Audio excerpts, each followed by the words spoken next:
in supporting women's rights, but I also believe in supporting women's wrongs. Hi, it's Khensani, and I'm here with tags to tell you all about why women kill.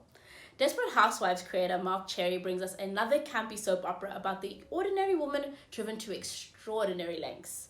This is more than just a revenge plot as the main characters are driven to killing their husbands, but rather a series of twisted, unexpected fairy tales about the kind of lengths women have to endure to become their own heroes in a cruel and unforgiving world.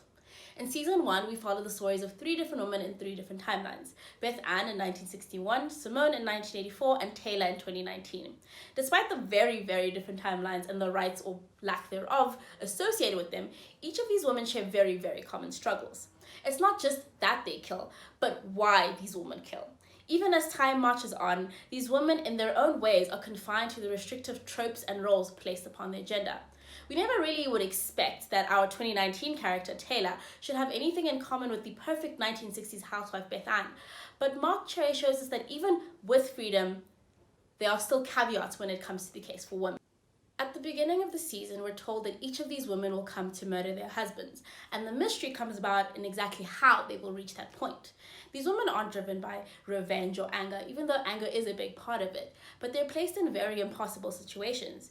These murders happen in very surprising, unexpected ways, driven by desperation, passion, love, and sometimes even kindness. We come to see that even though each of these women attempt to do what society expects of them, from being a submissive housewife, a glamorous society woman, the kind of progressive feminist who makes more than her husband and they're both very comfortable with it, or so they say, and yet despite following the rules, all they are rewarded with is powerlessness and contempt.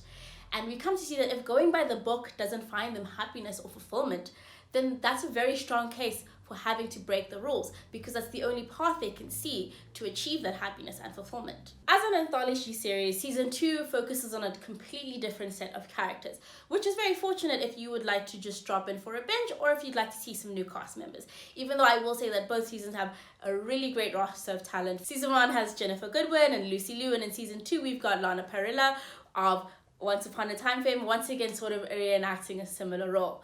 In season 2, we focus on one group of women in the same time and place. The year is 1949.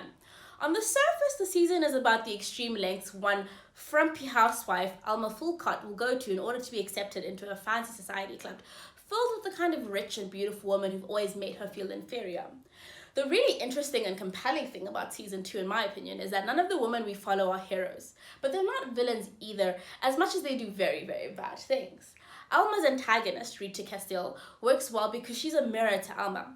Even though on the outside, Rita is everything Alma is not: rich, confident, glamorous, powerful, she is just like Alma in that she had to mercilessly craft and build this perfect exterior in order to demand, not ask, for the kind of respect and power she wants.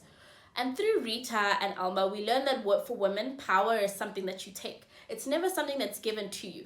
And even as we see that their ambition and desire become their downfall, you can never stop wanting to root for these women who are simply just doing the most with the little that they had. So if you're looking for a suspenseful, feminist serial with amazing acting, beautiful costumes, and campy performances, especially if you've got a big Desperate Housewives-sized hole in your heart, then I think it's time to consider Why Women Kill.